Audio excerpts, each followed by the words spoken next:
টানা বৃষ্টি ও জলাবদ্ধতায় অচল রাজধানী, অবর্ণনীয় ভোগান্তিতে নগরবাসী। ডুবে গেছে অনেক কাঁচা বাজার, দোকানপাট। আরো দুদিন বৃষ্টির পূর্বাভাস আবহাওয়া অফিসে। মনে হয় যে কক্সবাজারে বেড়াইতে আইছি, সমুদ্র সৈকতে বেড়াইতে আইছি। মতিঝিলের মতো এরকম একটা কর্পোরেট এরিয়া, তাও এই অবস্থা। এই সারা বাংলাদেশ ধরেই পানি কাকু, পানি আর কোনো জায়গায় কমতে আসে না। অতি ভারী বৃষ্টি আগামী 48 ঘন্টা কম বেশি থাকবে।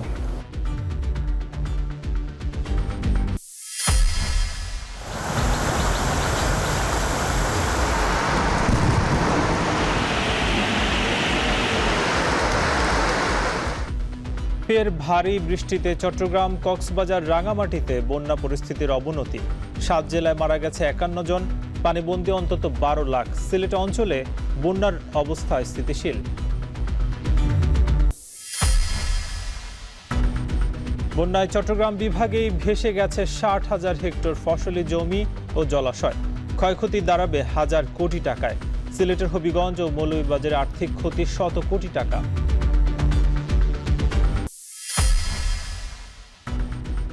শেখ হাসিনার স্বাধীনভাবে দেশে ফিরে আত্মসমর্পণের সুযোগ নেই। আসা মাত্রই গ্রেপ্তার করে নেওয়া হবে কারাগারে, জানালেন চিফ প্রসিকিউটর। গণমাধ্যমে বক্তব্য দিয়ে অস্থিরতা তৈরির অভিযোগ। বর্ষিয়ান রাজনীতিবিদ জমির উদ্দিন সরকারের বর্ণাঢ্য জীবনের রীতি। বিকেলে সংসদের দক্ষিণ প্লাজায় জানাজা। প্রধানমন্ত্রী, স্পিকার, বিরোধী দলের শোক। কাল সারা দেশে বিএনপির শোক।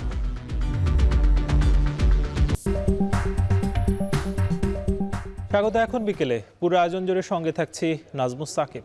ভোর থেকে টানা বৃষ্টিতে তলিয়ে গেছে রাজধানীর বহু সড়ক। ডুবে গেছে অনেক কাঁচা বাজার, দোকানপাট। এমনকি রাজধানীর অলিতে গলিতেও তৈরি হয়েছে জলজট। অনেক সড়কে যানবাহন বিকল দেখা দিয়েছে, যানজটও। সব মিলিয়ে অবর্ণনীয় দুর্ভোগে শ্রমজীবী ও শিক্ষার্থীরা। সকাল 6টা থেকে বেলা 12টা পর্যন্ত রাজধানীতে বৃষ্টি রেকর্ড করা হয়েছে 82 মিলিমিটার। এছাড়া রাজধানীর বেশ কিছু স্কুল, কলেজে ক্লাস পরীক্ষা স্থগিত করা হয়েছে। আরও জানাচ্ছেন আতিক মিসবা লগ্ন।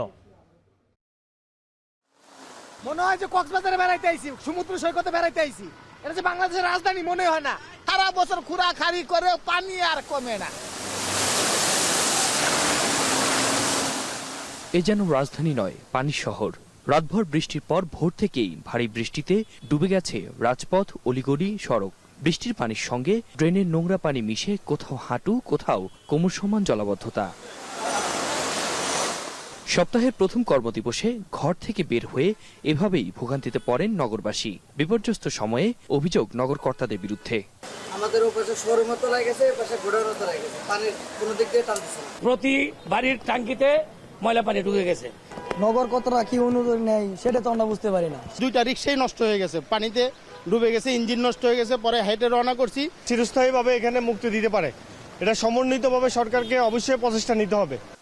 হাঁটু ভেঙে এই চলাচল, আর এতেই মাঝপথে বিকল হয়ে পড়ে যানবাহন। সেগুলো সরাতে চালক যাত্রীদের প্রাণান্তকর চেষ্টা। সব মিলিয়ে দীর্ঘ যানজট।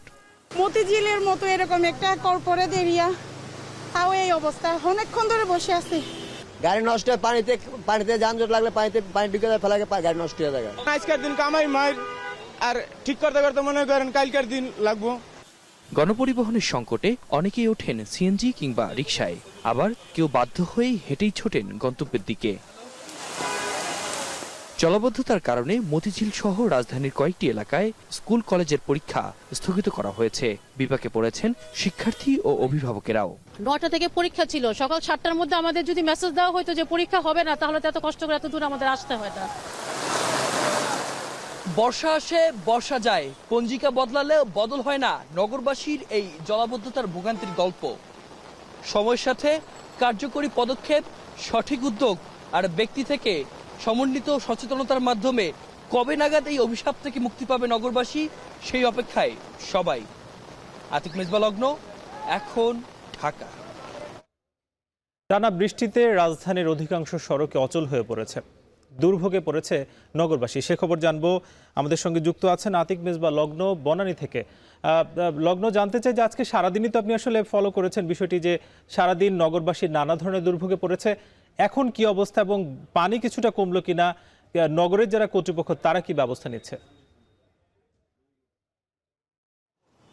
সাকিব, কিছুক্ষণ আগে বৃষ্টি থেমে গেছে, বৃষ্টি থামার পরেও আমরা দেখেছি যে পানি কমার যে বিষয়টি সেটি কিন্তু খুব একটা আমাদের তেমন একটা লক্ষ্য করতে পারিনি আমরা ওইভাবে। আমরা এখন যেখানে রয়েছি বনানীতে খুবই ব্যস্ততম সড়ক, পাশেই হচ্ছে উত্তর অভিমুখে যে সড়ক গেছে। আমরা দেখেছি মহাখালী থেকে বনানী অবধি লম্বা সড়কে লম্বা একটা যানজট, যেমন আমরা গেল সংবাদে জানানোর পর থেকে পর্যন্ত আসতে প্রায় 1.5 ঘন্টারও বেশি সময় লেগেছে। এবং এখন যেটা আপনারা দেখতে পাচ্ছেন যে সড়কে প্রচুর পানি রয়েছে এবং এই পানির মধ্যে গাড়িগুলো কিন্তু খুবই ধীর লয়ে চলছে।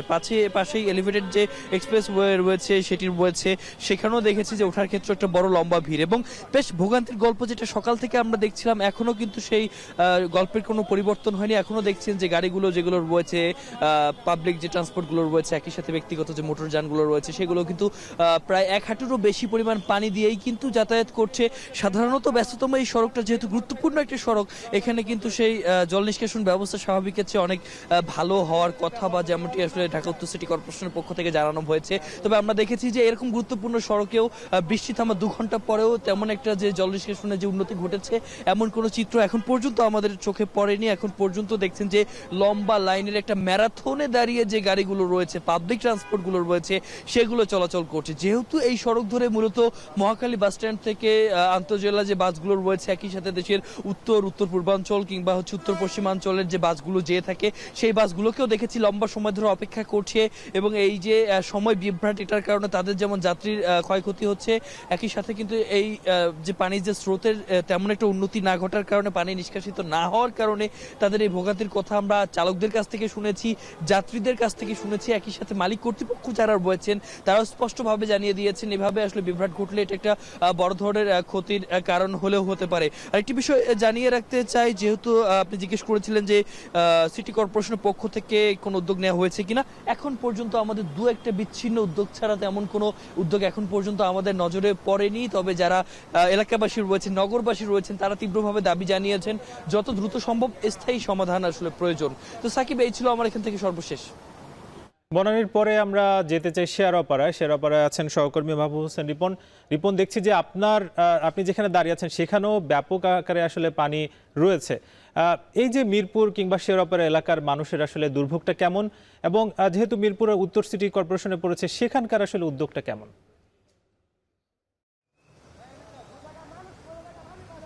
সাকিব, আপনি যেমনটি বলছিলেন যে পানি মিরপুরে কিন্তু 82 মিলিলিটার যে বৃষ্টিটি রাজধানীতে হয়েছে 12টা পর্যন্ত, তারপর থেকেই মিরপুরে এই জলাবদ্ধতার তৈরি এবং পানিগুলো নেমে যাচ্ছে আমরা দেখছি।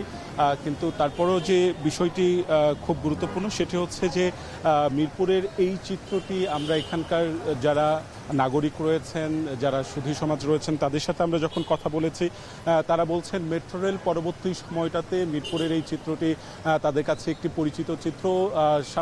একটু বৃষ্টি হলেই দেখা যায় যে মিরপুরের এই রাস্তাটি জলাবদ্ধতার তৈরি হয়। আমরা সকাল থেকেই দেখেছি যে জলাবদ্ধতার কারণে বাসগুলো রাস্তার মাঝখানে নষ্ট হয়ে যেতে দেখেছে। সেই সময় যাত্রীরা চরম ভোগান্তিতে পড়েছেন এবং অনেক যাত্রী পায়ে হেঁটে তারা গিয়েছেন। আমরা যাত্রীদের সাথে যখন কথা বলেছি, যাত্রীরা বলছেন যে তারা হয়তো বা সময় মতো অফিসে পৌঁছাতে পারবে না। সেটি সকালের দৃশ্য ছিল, সেই দৃশ্যে কিন্তু কোনো পরিবর্তন ঘটেনি। আমি যদি এই পাশটাতে দেখাই, এই পাশে 2-1টি গাড়ি চলাচল করছে এখন, কারণ পানিগুলো একটু একটু করে নেমে যাচ্ছে এই কারণে।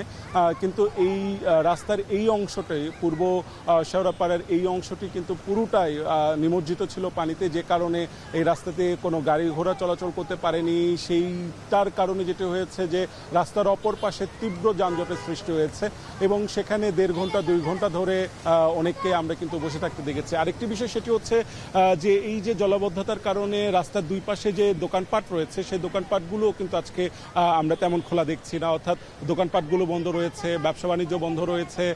আমরা এখানে কয়েকজনের সাথে কথা বলেছি, তারা বলছেন যে এই রকম জনদুর্ভোগে তারা ব্যবসা করার মতো পরিস্থিতি নেই বলেই দোকানপাট বন্ধ রেখেছে। আমরা এখানকার কিছু রাজনৈতিক ব্যক্তিদেরকে আমরা দেখেছিলাম যে তারা ত্রাণ বিতরণ করছেন, শুকনো খাবার বিতরণ করছেন। আমরা সেই রকম কয়েকজনের সাথে কথা বলেছি, তারা আমাদেরকে যেটি জানিয়েছে জানিয়েছেন যে মিরপুরের এই চিত্রটি বদলানোর জন্য যে ড্রেনেজ ব্যবস্থা উন্নত করা দরকার ছিল, সেই ড্রেনেজ ব্যবস্থা উন্নত না করার ফলে মিরপুরবাসী এই ধরনের দুর্ভোগে পড়ে বলে পড়ে বলে আমাদেরকে তিনি জানিয়েছেন। এবং তারা বলছেন যে ড্রেনেজ ব্যবস্থা উন্নত করার জন্য সিটি কর্পোরেশনকে দ্রুত ব্যবস্থা নিতে হবে, সেই আকুতিও আমাদেরকে তারা জানিয়েছেন। তো সব কিছু মিলে এখন পর্যন্ত যেটা আমরা আসলে দেখছি যে এই পানিগুলো নেমে যেতে আরও সময় লাগবে, অর্থাৎ হয়তোবা সেই সময় অফিস সময়টা আরও চলে আসবে, অফিস ছুটির সময়টা চলে আসবে। সেই সময় যাত্রীরা যারা অফিস থেকে বাসায় ফিরবেন তারা কিন্তু আরেক পর্বে তারা ভোগান্তির শিকার হবেন বলে ধারণা করা যাচ্ছে। এই ছিল আমার কাছে মিরপুর থেকে সবশেষ। সাকিব জানাচ্ছিলেন আতিক মেজবা লগ্ন এবং মাহবুব হোসেন রিপন। নতুন করে ভারী বর্ষণে চট্টগ্রামের কিছু এলাকায় ফের পানি বাড়ছে, ডুবে গেছে নগরীর বেশিরভাগ নিচু এলাকাও। এতে ভোগান্তিতে পড়ে নগরবাসী। কক্সবাজারে বৃষ্টিতে বেড়েছে জনদুর্ভোগ। আরও জানাচ্ছেন কাজী মাহফুজ। টানা দুদিন পর শনিবার চট্টগ্রাম অঞ্চলের বন্যা পরিস্থিতির কিছুটা উন্নতি হলেও রোববার ভোর থেকে নতুন করে শুরু হওয়া ভারী বর্ষণ ফের উদ্বেগ বাড়িয়েছে। অনেক নিচু এলাকায় আবারও পানি বাড়তে শুরু করায় ভর করেছে নতুন আতঙ্ক। ভোর থেকে ভারী বর্ষণে ডুবেছে নগরীর অধিকাংশ নিচু এলাকা। এতে ভোগান্তিতে পড়ে নগরবাসী। পার্বত্য জেলা রাঙ্গামাটিতেও থামেনি বৃষ্টি। পাহাড় ধসের চরম শঙ্কার মাঝেই বাঘাইছড়ির পর ডুবছে বিলাইছড়ি ও বরকলের নির্মাঞ্চল। জেলায় এ পর্যন্ত ছোট বড় ১৩১টি পাহাড় ধসের ঘটনা ঘটেছে। ৪৭টি আশ্রয় কেন্দ্রে ঠাঁই নিয়েছে প্রায় ৪,০০০ মানুষ। এদিকে রাঙ্গুনিয়ার শিলক এলাকায় পাহাড়ি ঢলে বেইলি সেতু ধসে পড়ায় রাঙ্গামাটির সাথে বান্দরবানের সড়ক যোগাযোগ সম্পূর্ণ বন্ধ রয়েছে। আমার পরিবার এখন চলার অক্ষম হয়ে গেছে, কিন্তু এখন আমার ব্যবসা বাণিজ্য সব পানিতে তলায় গেছে। এখানে অবশিষ্ট বলতে আর কিছু নাই, মানুষ গরু ছাগল নিয়ে খুবই মানবতার জীবন যাপন করতেছে। এদিকে দীর্ঘ ৭ দিনের টানা বর্ষণ শেষে বান্দরবান সদরে পানি কিছুটা কমতে শুরু করেছে। তবে সাঙ্গু, মাতামুহুরী ও বাঁকখালী নদীর পানি এখনও বিপদসীমার উপরে। ব্যাহত হচ্ছে বিদ্যুৎ ও ইন্টারনেট সেবা, বেড়েছে নিত্যপণ্যের দাম। এখন সকালে মাল সামানা নিয়ে যাবো, এখন গিয়ে দেখতেছি পানি আবার বৃদ্ধি পেয়ে গতকালকে থেকে আগে থেকে আরো 2 ফুটের মতো পানি এখন আরো বৃদ্ধি পেয়েছে। এখন আমাদের এখানে বিশেষ করে ঔষধের প্রয়োজন। মহিলারা আছে, বৃদ্ধ লোক আছে অনেক, এনাদের অসুখ বিসুখ হলে ওষুধের সমস্যা, পানির সমস্যা, থাকার সমস্যা, বাথরুম, খানা দানা সমস্ত দিক দিয়ে সমস্যা হচ্ছে এখন। এদিকে কক্সবাজারে রোববার ভোর থেকেও মুষলধারে বৃষ্টি হচ্ছে। বন্যার পানি ধীরগতিতে নামলেও কাটেনি জনদুর্ভোগ। চকরিয়া, পেকুয়া ও মাতামুহুরী সহ 10টি উপজেলার অন্তত 150টি গ্রাম এখনও প্লাবিত। পানিবন্দী প্রায় 3 লাখ মানুষ। হাজার হাজার ফ্যামিলি। এখন সরকারিভাবে কোনো ত্রাণ আসে নাই। আকুল আবেদন যাহাতে কাকারা ইউনিয়নবাসীর জন্য কিছু দ্রুত ত্রাণের ব্যবস্থা করা হয়। পানি দ্রুত না নামার কারণে প্রতি বছর আমরা বন্যার সম্মুখীন হচ্ছি। এমন কিছু উপদ্রুত এলাকা আছে যেখানে সেনা মোতায়েন করলে পানিবন্দী মানুষগুলোকে উদ্ধার করা সম্ভব। 1 মাসের প্রায় বৃষ্টিপাতের 80% এই 7 দিনের সময়ের মধ্যে হয়েছে। কক্সবাজার জেলায় আমাদের 71টি ইউনিয়নের মধ্যে প্রায় 69টি ইউনিয়নই ক্ষতিগ্রস্ত। প্রায় 2 থেকে 2.5 লক্ষ লোক পানিবন্দী আছে। কক্সবাজারের জন্য সরকারের পক্ষ থেকে ইতিমধ্যে 30 লক্ষ টাকা এবং 450 মেট্রিক টন চাল বরাদ্দ দেওয়া হয়েছে। সোমবারও ভারী বৃষ্টি অব্যাহত থাকতে পারে জানিয়েছে আবহাওয়া অফিস। কাজী মাহফুজ, এখন চট্টগ্রাম। ভারী বৃষ্টিতে চট্টগ্রামেও বিভিন্ন স্থানে বন্যার যে অবনতি সেটা ঘটেছে এবং গত কয়েকদিনের বন্যার ফলে অন্তত 8 লাখ মানুষ কিন্তু পানিবন্দী হয়ে পড়েছে। এছাড়াও সুনামগঞ্জে ঠিক একই অবস্থা। আমরা সেসব বিষয় জানবো সহকর্মীদের কাছ থেকে। শুরুতেই যেতে চাই চট্টগ্রামের শোয়েব রহমানের কাছে। শোয়েব, জানতে চাই যে যেহেতু টানা বৃষ্টি হচ্ছে, এখনও বৃষ্টি পড়ছে দেখছি, কি অবস্থা আসলে চট্টগ্রাম প্রশাসন কি ধরনের উদ্যোগ নিয়েছে এবং পানি আসলে কিছুটা কমার কোনো সম্ভাবনা দেখছেন কিনা?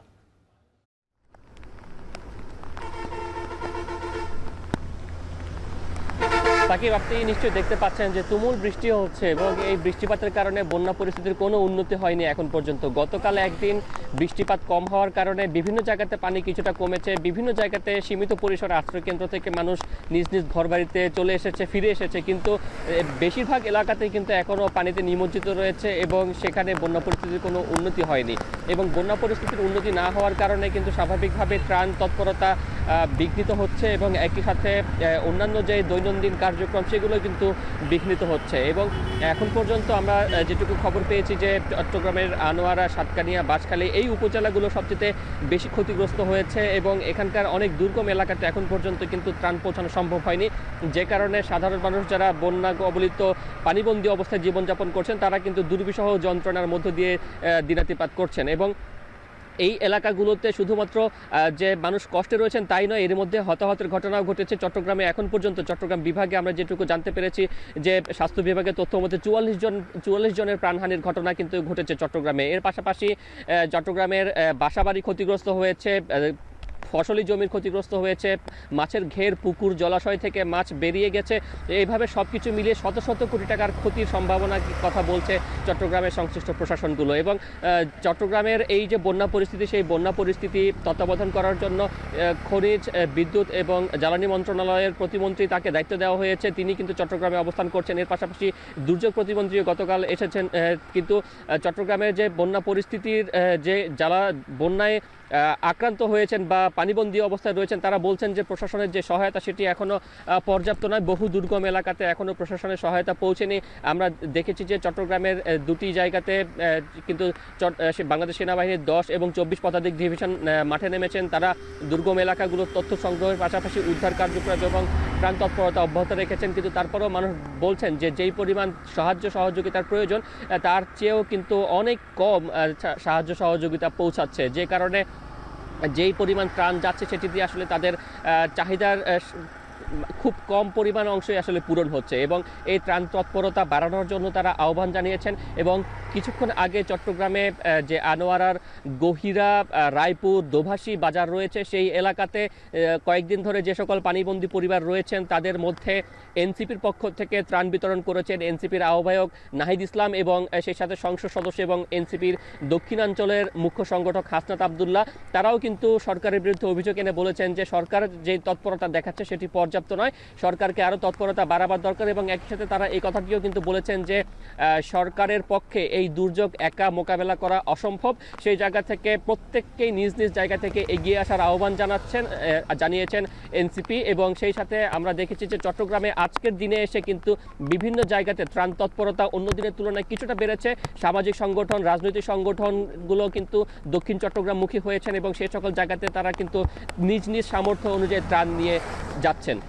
সাকিব, চট্টগ্রামের পর আমরা যেতে চাই সুনামগঞ্জে লিপসন আহমেদের কাছে। লিপসন, জানাবেন যেহেতু পাহাড়ের ঢল আসলে বাড়ছে, সেক্ষেত্রে কর্তৃপক্ষের কি ধরনের উদ্যোগ রয়েছে?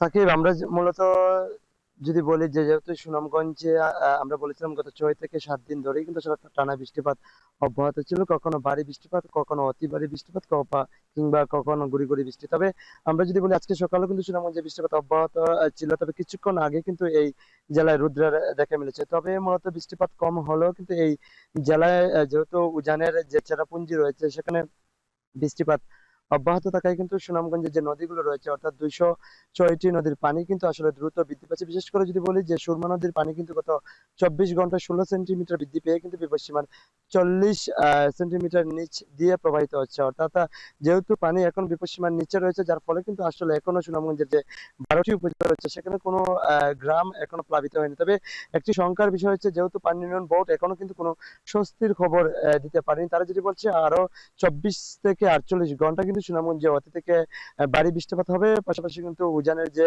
মেঘালয় রয়েছে সেখানে বৃষ্টিপাতের পূর্বাভাস থাকায় কিন্তু যেহেতু পাহাড়ি ঢল নামবে, এতে কিন্তু এই অঞ্চলে একদিকে যেমন নদীর পানি পাবে, অন্যদিকে কিন্তু আসলে এই অঞ্চলের যে একদম দুর্গম উপজেলাগুলো রয়েছে সেগুলোর যে বসত ভিটা রয়েছে সেগুলো আসলে প্লাবিত হবে। বিশেষ করে আমরা যদি বলি, আমরা কিছুক্ষণ আগে কিন্তু বেশ কয়েকটি উপজেলার খবর নিয়েছি। বিশেষ করে তাইপুর উপজেলা কিন্তু আসলে মূলত যে সড়কটি ডুবে গিয়েছিল সেটি কিন্তু আসলে ইতিমধ্যে ডুবে গেছিল সেটি কিন্তু আসলে ইতিমধ্যে আসলে মূলত আমরা যদি বলি সেটি আসলে বেশি উঠেছে। তবে সব মিলিয়ে বলা যায় যেহেতু পানি উন্নয়ন বোর্ড বলছে আরো বৃষ্টিপাত সংখ্যা রয়েছে, যার ফলে কিন্তু এই জেলায় এখনো বন্যার যে সংখ্যা সেটি কাটেনি। তো এই ছিল সুনামগঞ্জ থেকে সর্বশেষ পরিস্থিতি। 3 বছরের ব্যবধানে দুবার ভয়াবহ বন্যায় প্রায় 100 প্রাণহানির পাশাপাশি 2000 কোটি টাকার আর্থিক ক্ষতির মুখে পড়েছে দেশের দক্ষিণ পূর্বাঞ্চল।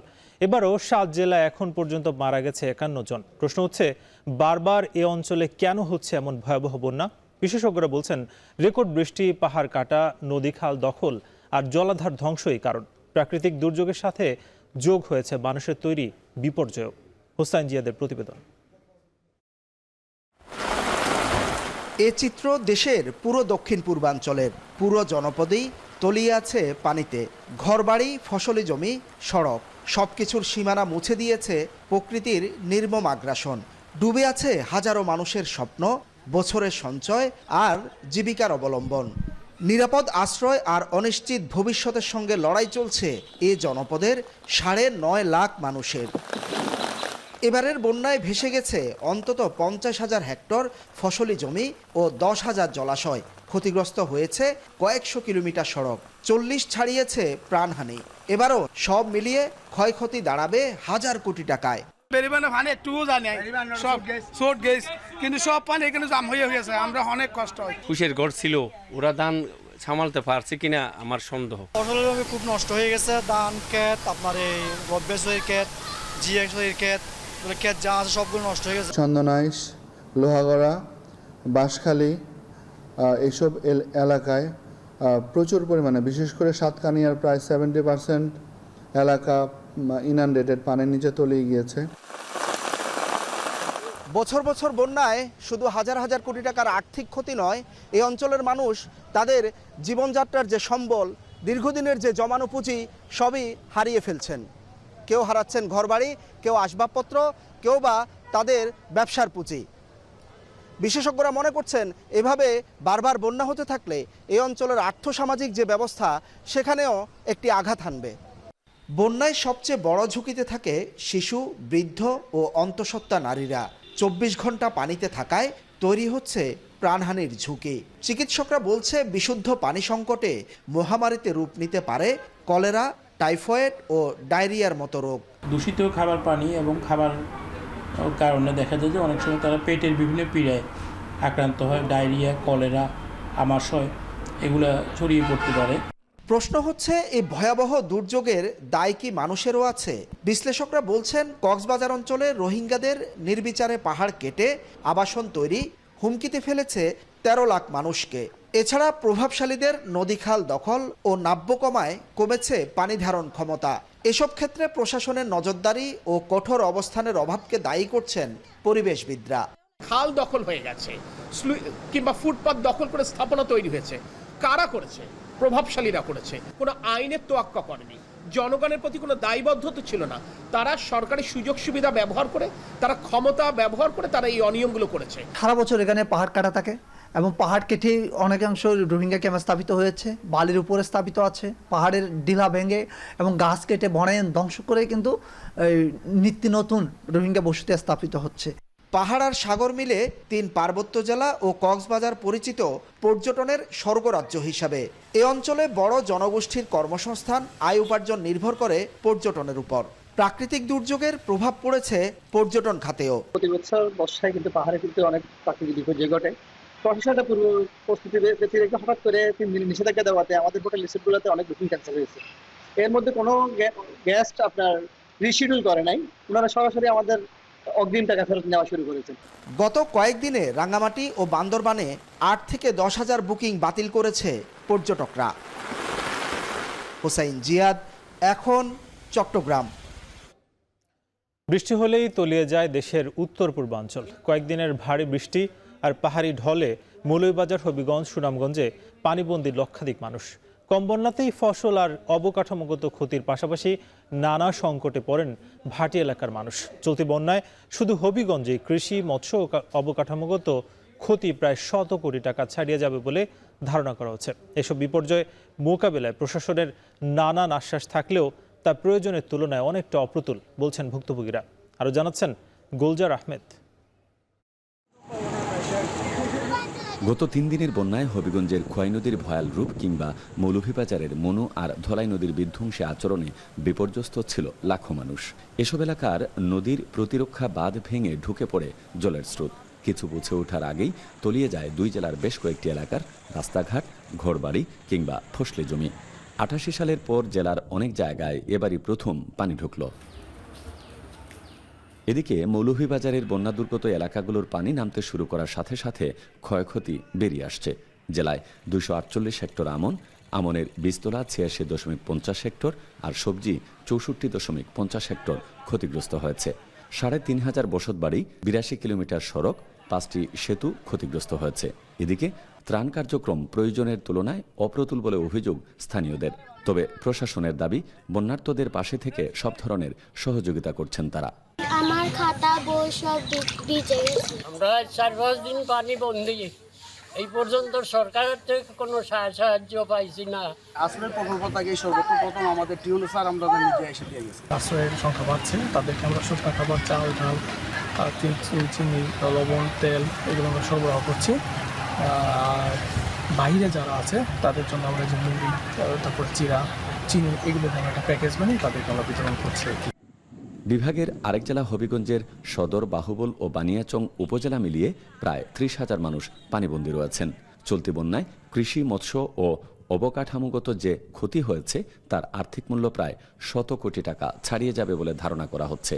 এদিকে বন্যার্তদের সহায়তায় জেলা প্রশাসনের পক্ষ থেকে যে বরাদ্দ দেয়া হয়েছে তা ক্ষতিগ্রস্ত পরিবারের তুলনায় যৎসামান্যই বলে অভিযোগ ভুক্তভোগীদের।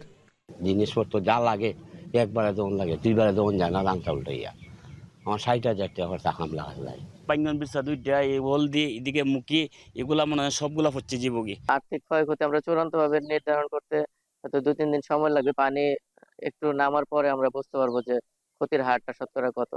তারপরে এখানে কৃষক ভাইদের অনেক ক্ষতির আমরা আশঙ্কা করতেছি, যেটা প্রায় 20 কোটি টাকার উপরে প্রাথমিকভাবে ধারণা করছি।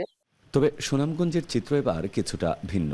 শনিবার সর্বোচ্চ বৃষ্টিপাত রেকর্ড হলেও বন্যা পরিস্থিতির অবনতি হয়নি। কিন্তু চলমান বৃষ্টি আর পাহাড়ি ঢল বৃদ্ধি পেলে বন্যার শঙ্কা রয়েছে বলে জানিয়েছেন জেলার প্রশাসনিক কর্মকর্তারা। অতীতের মতো এখন এবারও জেলা প্রশাসন এবং উপজেলা প্রশাসন সবাই প্রস্তুত আছে দুর্যোগ নিয়ে, এবং পাশাপাশি আমাদের প্রয়োজনে যে আর্মি দরকার হয় তারাও বলেছে যে আমরা ডাকলে তারাও আসবে। বছরের পর বছর ধরে বন্যার পানিতে ভেসে যায় হাওড় জনপদের হাজারো মানুষের স্বপ্ন আর বেঁচে থাকার শেষ সম্বলটুকু। তাই প্রতি বছর ত্রাণ নয়, বরং টেকসই বাঁধ আর স্থায়ী সমাধানের দাবি স্থানীয়দের। গুলজার আহমেদ, এখন সিলেট। জলবায়ু পরিবর্তনের প্রভাবে বেড়েছে দুর্যোগের ঘনঘটা। একদিকে বাড়ছে প্রাণহানি, সেই সাথে ক্ষতির মুখে পড়ছে অর্থনীতি, কৃষি, অবকাঠামো। দুর্যোগ ব্যবস্থাপনা ও ত্রাণ মন্ত্রণালয়ের সাম্প্রতিক হিসাব বলছে, গেল 5 বছরে দেশের অর্থনীতিতে ক্ষতি হয়েছে প্রায় 41,200 কোটি টাকা। আর্থিক ও মানবিক ক্ষতি কাটাতে বিজ্ঞানভিত্তিক পরিকল্পনা, আগাম সতর্কতা বাড়ানো জরুরি। সাজিদ আরাফাতের প্রতিবেদন। প্রাকৃতিক দুর্যোগ বাংলাদেশে যেন এক অমোঘ বাস্তবতা। নদীমাতৃক ও বদ্বীপ অঞ্চলের দরুন প্রতি বছরই পড়তে হয় নানা দুর্যোগের কবলে। বন্যা, ঘূর্ণিঝড়, জলোচ্ছ্বাস, নদী ভাঙন, বজ্রপাত কিংবা পাহাড় ধসের মতো প্রাকৃতিক দুর্যোগে বিপর্যস্ত হাজারো মানুষের জীবন ও জীবিকা। কিন্তু এবার হঠাৎ ভারী বৃষ্টি আর স্বল্পমেয়াদী বন্যায় ক্ষতির মুখে পড়েছে দেশের দক্ষিণ পূর্বাঞ্চল।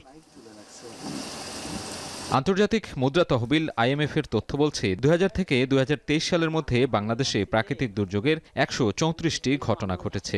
এসব দুর্যোগে ক্ষতিগ্রস্ত হয়েছেন প্রায় 13 কোটি মানুষ, প্রাণ হারিয়েছেন 11,000-এর বেশি মানুষ, আর আর্থিক ক্ষতির পরিমাণ দাঁড়িয়েছে প্রায় 13 বিলিয়ন মার্কিন ডলারের বেশি। পরিসংখ্যান বলছে, সবচেয়ে বেশি ক্ষতি হয়েছে বন্যা ও ঘূর্ণিঝড়ে। 2015 থেকে 2020 সাল পর্যন্ত প্রাকৃতিক দুর্যোগে বছরে গড়ে ক্ষতির পরিমাণ 30,000 কোটি টাকা। দুর্যোগে শস্য, প্রাণী সম্পদ, পোল্ট্রি ও মৎস্য খাতে সম্মিলিত ক্ষতির হার 39%, আর জমির অবক্ষয় হয়েছে প্রায় 53%।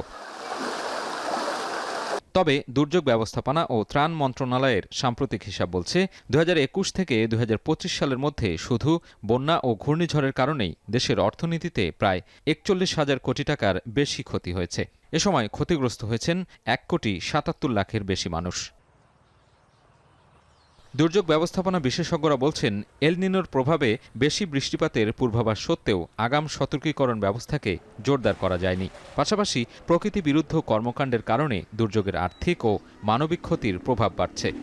আর্থিক ক্ষয়ক্ষতির চাইতে বড় ক্ষয়ক্ষতি হচ্ছে যেটা অর্থ দিয়ে মাপা যায় না। এটা আহমদ সাফা বলতেন গহন ক্ষতি। এটা মানুষের ভিতরের ক্ষতি। মানুষ তার মানবিক মূল্যবোধগুলো হারিয়ে ফেলছে।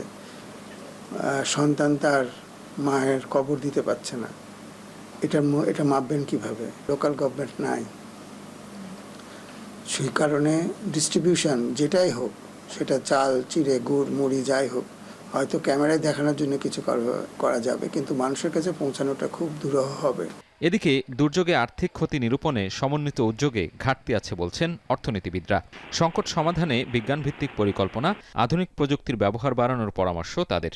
একদিকে প্রাণহানি হচ্ছে, মানুষের যে ঘরবাড়ি সেটা নষ্ট হচ্ছে, অন্যদিকে কৃষি জমি সেগুলোতে ক্ষতি হচ্ছে, শস্য যেটা আমরা দেখলাম যে এই বছর যে হাওরে বিপুল পরিমাণে আসলে ধান সে নষ্ট হয়েছে, 80-90% মতো ধান নষ্ট হয়ে গেছে। সব মিলিয়ে যে এত ক্ষয়ক্ষতি সেগুলো ঠিক মতো পরিমাপ করা হয় না। এদিকে পরিস্থিতি স্বাভাবিক হলে ক্ষয়ক্ষতির সঠিক তথ্য যাচাই করে পুনর্বাসন কার্যক্রম শুরু করার আশ্বাস দুর্যোগ ব্যবস্থাপনা সচিবের। তাৎক্ষণিক এই দুর্যোগটা আল্লাহর রহমতে যখন আমরা ওটা থেকে পরিত্রাণ পাবো, তখন সেই পরিস্থিতি অনুযায়ী আমরা ঠিক করব যে আসলে তাদের কি প্রয়োজন, সেই প্রয়োজন অনুযায়ী আবার ব্যবস্থা নেওয়া হবে। দুর্যোগের ধারাবাহিক ক্ষতি কাটিয়ে উঠতে দীর্ঘমেয়াদী বিনিয়োগ, কার্যকর প্রতিরোধ ব্যবস্থার সাথে স্থানীয় সরকার ব্যবস্থাকে ঢেলে সাজানোর দিকেই তাগিদ বিশেষজ্ঞদের। সাজিদ আরাফাত, এখন, ঢাকা। ঢাকার আমিনবাজার ও মাতোয়াইল ল্যান্ডফিল থেকে বিদ্যুৎ উৎপাদন প্রকল্প নিয়ে বৈঠক করেছেন প্রধানমন্ত্রী তারেক রহমান। এ সময় প্রকল্প দুটি দ্রুত এগিয়ে নিতে স্থানীয় সরকার, বিদ্যুৎ ও পরিবেশ মন্ত্রণালয়ের মধ্যে একটি আন্তঃমন্ত্রণালয় বৈঠক আয়োজনের নির্দেশ দেন সরকার প্রধান। সচিবালয় মন্ত্রিপরিষদ বিভাগে বৈঠকে জানানো হয়, আমিনবাজারে একটি ওয়াস্ট টু এনার্জি বিদ্যুৎ কেন্দ্র নির্মাণে বিনিয়োগ করবে চীনের সিএমএসসি গ্রুপ। প্রকল্পটি প্রতিদিন ঢাকা শহরের প্রায় 3000 টন বর্জ্য ব্যবহার করে 42.5 মেগাওয়াট বিদ্যুৎ উৎপাদন করবে। 2028 সালের আগস্টের মধ্যে প্রকল্পটি জাতীয় গ্রিডে বিদ্যুৎ সরবরাহ শুরু করবে বলে আশা করা হচ্ছে। অন্যদিকে দক্ষিণ কোরিয়ার B&F কোম্পানি মাতোয়াইলে বর্জ্য ব্যবস্থাপনা ও বিদ্যুৎ উৎপাদন প্রকল্প বাস্তবায়ন করবে।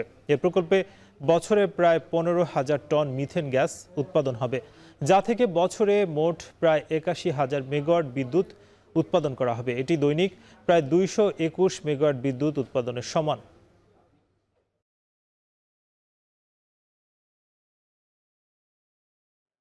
নতুন ঋণ কর্মসূচি নিয়ে সরকারের সঙ্গে প্রাথমিক আলোচনা শুরু করল IMF। সচিবালয়ে অর্থ বিভাগের সঙ্গে বৈঠকে বসে ঢাকা সফররত সংস্থাটির 12 সদস্যের একটি প্রতিনিধি দল।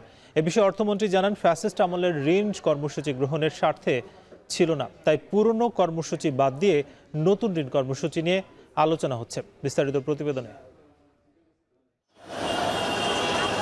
সামষ্টিক অর্থনীতিতে স্থিতিশীলতা ফিরিয়ে আনতে 2023 সালে IMF-এর সঙ্গে 470 কোটি মার্কিন ডলারের ঋণ কর্মসূচিতে যুক্ত হয় বাংলাদেশ। পরে অন্তর্বর্তী সরকারের সময় এর আকার বাড়িয়ে 550 কোটি ডলার করা হয়। এ পর্যন্ত 5 কিস্তিতে 364 কোটি ডলার পেয়েছে বাংলাদেশ। তবে ষষ্ঠ কিস্তির অর্থ ছাড় নিয়ে প্রায় 1 বছর আলোচনা চললেও শেষ পর্যন্ত সেই অর্থ ছাড় হয়নি। এরই মধ্যে নতুন কর্মসূচির দিকে যাচ্ছে উভয় পক্ষ। এরই অংশ হিসাবে রোববার দুপুরে সচিবালয়ে অর্থ বিভাগের সঙ্গে বৈঠকে বসেন সফররত IMF-এর মুদ্রা ও পুঁজিবাজার বিভাগের ডেপুটি ডিভিশনের প্রধান ইভো ক্রুজনারের নেতৃত্বে একটি প্রতিনিধি দল। বৈঠকের বিষয়ে অর্থমন্ত্রী জানান, দেশের স্বার্থকে প্রাধান্য দিয়েই IMF-এর সঙ্গে নতুন ঋণ কর্মসূচিতে যুক্ত হচ্ছে সরকার। পূর্বে ঋণ কর্মসূচি নিয়েও সমালোচনা করেন তিনি। আগের প্রোগ্রাম হচ্ছিল ওই স্বৈরাচার আমলের যে প্রোগ্রামটা করেছিল ফ্যাসিস্ট আমলের, ওখানে অনেকগুলো বিষয় তো আমরা সম্মত হইনি। তো সেই কারণে আমরা সেই প্রোগ্রাম থেকে বেরিয়ে আসছি, এখন আবার নতুন প্রোগ্রামে যাচ্ছি। এ সময় পূর্বের ঋণ কর্মসূচির আওতায় ষষ্ঠ কিস্তির অর্থ ছাড় নিয়ে সরকার কোনো চিন্তা করছে না বলেও জানান আমির খসরু মাহমুদ চৌধুরী। কিস্তির টাকা নিয়ে আমাদের কোনো চিন্তা নেই। কিস্তির টাকার চেয়ে আমার জন্য যেটা গুরুত্বপূর্ণ, আমি যে প্রোগ্রামে যাব এখানে বাংলাদেশের মানুষ, বাংলাদেশের স্বার্থ, অর্থনৈতিক স্বার্থ সংরক্ষিত হবে কিনা, এটা আমার জন্য সবচেয়ে গুরুত্বপূর্ণ। ঢাকা সফর শেষে IMF-এর প্রতিনিধি দল ওয়াশিংটনে সদর দপ্তরে মূল্যায়ন প্রতিবেদন জমা দেবে। সেই মূল্যায়ন ইতিবাচক হলে আগামী অক্টোবরে IMF ও বিশ্বব্যাংকের বার্ষিক সভার পর নতুন ঋণ কর্মসূচি নিয়ে আনুষ্ঠানিক আলোচনা শুরু করতে আরেকটি মিশন ঢাকায় আসতে পারে। এই দেশে মানুষ আসবে, এই দেশের উপর আস্থা রাখবে, ভিসা নীতিতে একটা বড় ভূমিকা আছে এখানে। হাসিব বিল্লাহ, এখন ঢাকা। শেখ হাসিনার স্বাধীনভাবে দেশে ফিরে আত্মসমর্পণের সুযোগ নেই জানিয়ে চিফ প্রসিকিউটর আমিনুল ইসলাম বলেছেন, তিনি দেশে আসলেই গ্রেপ্তার করে কারাগারে নেওয়া হবে। আন্তর্জাতিক অপরাধ ট্রাইব্যুনালে সাংবাদিকদের সঙ্গে আলাপকালে তিনি আরও বলেন, শেখ হাসিনা ভারত সরকারের নিয়ন্ত্রণে রয়েছেন। তিনি চাইলে স্বাধীনভাবে দেশে ফিরতে পারবেন না, তাকে বাংলাদেশ এবং ভারত সরকারের মাধ্যমে আসতে হবে। এছাড়া চিফ প্রসিকিউটর বলেন, 2013 সালের 5 মে শাপলা চত্বরে হেফাজতের জনসভায় হত্যাকাণ্ডের মামলার তদন্ত শেষ হয়েছে। আগামী 21 জুলাই প্রতিবেদন দাখিল করা হবে। জুলাই গণঅভ্যুত্থানে মানবতা বিরোধী অপরাধ সহ প্রায় 10টি মামলার তদন্ত প্রায় শেষের পথে বলেও জানান ট্রাইব্যুনালের চিফ প্রসিকিউটর।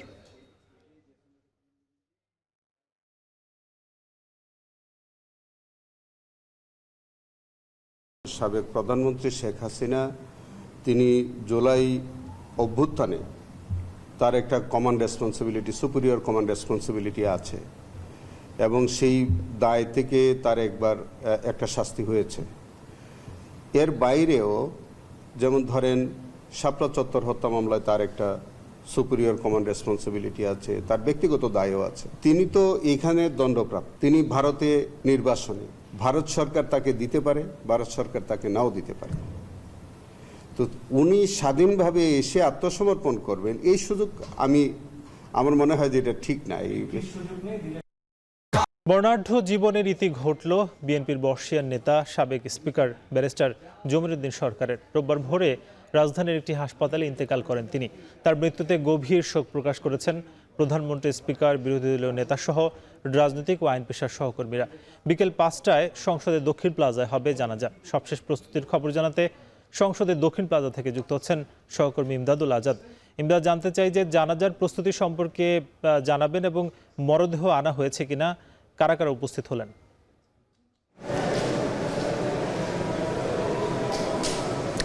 হ্যাঁ সাকিব, অল্প কিছুক্ষণ পরেই এই সংসদের দক্ষিণ প্লাজায় সাবেক স্পিকার এবং সাবেক অস্থায়ী রাষ্ট্রপতি ব্যারিস্টার জমির উদ্দিন সরকারের জানাজা অনুষ্ঠিত হবে। এটি দ্বিতীয় জানাজা। এর আগে প্রথম জানাজা ধানমন্ডির তাকওয়া মসজিদে অনুষ্ঠিত হয়েছে। আর একটু জানিয়ে রেখে, আজকে যেহেতু সকাল থেকে বৈরী আবহাওয়া, দুর্যোগপূর্ণ আবহাওয়া, বৃষ্টি হচ্ছে এবং রাজধানীতে অনেক জলাবদ্ধতা, এই কারণে এই সংসদের দক্ষিণ প্লাজায় খোলা চত্বরে এই জানাজাটি না করে এই মোটামুটি একটি ছাউনির নিচে মরদেহটি রাখা হয়েছে। এবং আমরা দেখতে পাচ্ছি যে সেনাবাহিনীর একটি চৌকস দল গার্ড অফ অনার দেওয়ার জন্য প্রস্তুতি নিচ্ছে এবং সংসদ সচিবালয়ের পক্ষ থেকে জানাজার সামগ্রিক প্রস্তুতি নেওয়া হয়েছে। এই জানাজায় ইতোমধ্যে সাবেক বেশ কয়েকজন সংসদ সদস্য এবং বিএনপির যারা শীর্ষস্থানীয় নেতা এবং ব্যারিস্টার জমির উদ্দিন সরকারের পরিবারের এবং তার আত্মীয় স্বজন, তার 2 সন্তান এখানে উপস্থিত রয়েছে। এর আগে একটু জানিয়ে রাখি, বেলা 1:30টায় একটি প্রথম জানাজা অনুষ্ঠিত হয়েছে ধানমন্ডির তাকওয়া মসজিদে। সেখানে তার কনিষ্ঠ পুত্র ব্যারিস্টার নওফেল জমির তিনি জানিয়েছিলেন যে পরিবারের ইচ্ছে ছিল যে তার জন্মস্থান পঞ্চগড়ে তাকে দাফন করা হবে এবং সেখানে জানাজা হলে পঞ্চগড়ের বা তার জন্মস্থানের মানুষজন সেই জানাজায় অংশ নিতে পারত, কিন্তু এই দুর্যোগপূর্ণ আবহাওয়া হওয়ার কারণে তার লাশটি পঞ্চগড়ে নেওয়া সম্ভব হয়নি। তারা চেষ্টা করেছিল হেলিকপ্টারে নেওয়া সম্ভব হয় কিনা, সেটিও সম্ভব হয়নি, যার কারণে অনিচ্ছা সত্ত্বেও তাদেরকে তার পুত্র যেটি জানিয়েছেন যে রাষ্ট্রীয়ভাবে এই সংসদ প্লাজা, দক্ষিণ প্লাজা চত্বরে তার মরদেহ আনা হয়েছে এবং এই জানাজার সামগ্রিক প্রস্তুতি সম্পন্ন করা হয়েছে। এবং আমরা সবশেষ যে তথ্যটি পেলাম যে প্রধানমন্ত্রী তারেক রহমানও জানাজায় অংশ নেবেন। ইতোমধ্যে জানাজায় প্রধানমন্ত্রী, বিরোধী দলীয় নেতা, স্পিকার সহ প্রধান বিচারপতি সহ দেশের সর্বস্তরের মানুষ শোক জানিয়েছেন। তো সাকিব, আমরা সবশেষ যে তথ্যটি পেয়েছি বেলা 5:20 এই জানাজা অনুষ্ঠিত হবে। জানাজার পরে হয়তো আপনার মাধ্যমে আমরা আরও তথ্য জানাতে পারবো। সেমিফাইনাল নিশ্চিতের পর জয়ের আনন্দে ভাসছে আর্জেন্টিনা ও ইংল্যান্ডের সমর্থকরা। রীতিমতো উৎসবের নগরীতে পরিণত হয়েছে আর্জেন্টিনার রাজধানী বুয়েনোস আয়ার্স। টানা দ্বিতীয় শিরোপা জয়ের স্বপ্নে বুঁদ আলবিসেলেস্তারা। অন্যদিকে নরওয়ের ভাইকিংদের রুখে দিয়ে ফুটবল উন্মাদনায় কাঁপছে গোটা ইংল্যান্ড। লন্ডনের পাব আর ক্লাবের সমর্থকদের বাঁধ ভাঙা উল্লাস। বাকিটা থাকছে সতীর্থ কর্মকারের প্রতিবেদনে।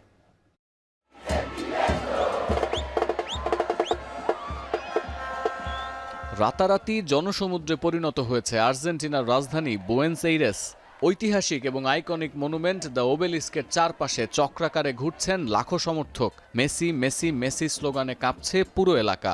LM10-এর পোস্টার, মুখোশ আর নীল সাদা পতাকায় ছেয়ে গেছে চারপাশ। হোক কষ্টসাধ্য জয়, তারপরও দলের এই অর্জনে উচ্ছ্বসিত আলবিসেলেস্তেরা। Y bueno, Inglaterra que nos espera un poquito más, que esto es muy heavy lo que se va a vivir, como siempre con la selección, pero ahora tener un gustito diferente, un plus porque es Inglaterra, porque la herida nunca se cierra. Bien, a Inglaterra le vamos a ganar. Va a ser un rival difícil, creo que vamos a sufrir igual que con esto, pero venimos sufriendo hace un montón, así que uno más. শেষ পর্যন্ত 120 মিনিটের লড়াই শেষে Argentina 3-1 ব্যবধানে জিতেছে ঠিকই, কিন্তু জয় এসেছে কষ্টসাধ্য পথ পাড়ি দিয়ে। 10 জনের সুইস টিমের রক্ষণ ভাঙতে হিমশিম খেতে হয়েছে গেলবারের বিশ্ব চ্যাম্পিয়নদের। তাই জয়ের পর দর্শকদের উচ্ছ্বাসও ছিল চোখে পড়ার মতো। ঐতিহাসিকভাবেই ফুটবলের প্রতি ভালোবাসা থাকলেও লাস্ট ডান্স অফ লিও মেসির কারণে এবার আবেগটাও বেশি কাজ করছে সমর্থকদের। তাই কষ্টার্জিত জয়ের পরেও হাল ছাড়তে নারাজ নীল সাদা শিবির। শেষ পর্যন্ত লড়ে যাওয়ার মানসিকতাই ধরে রাখতে চান তারা।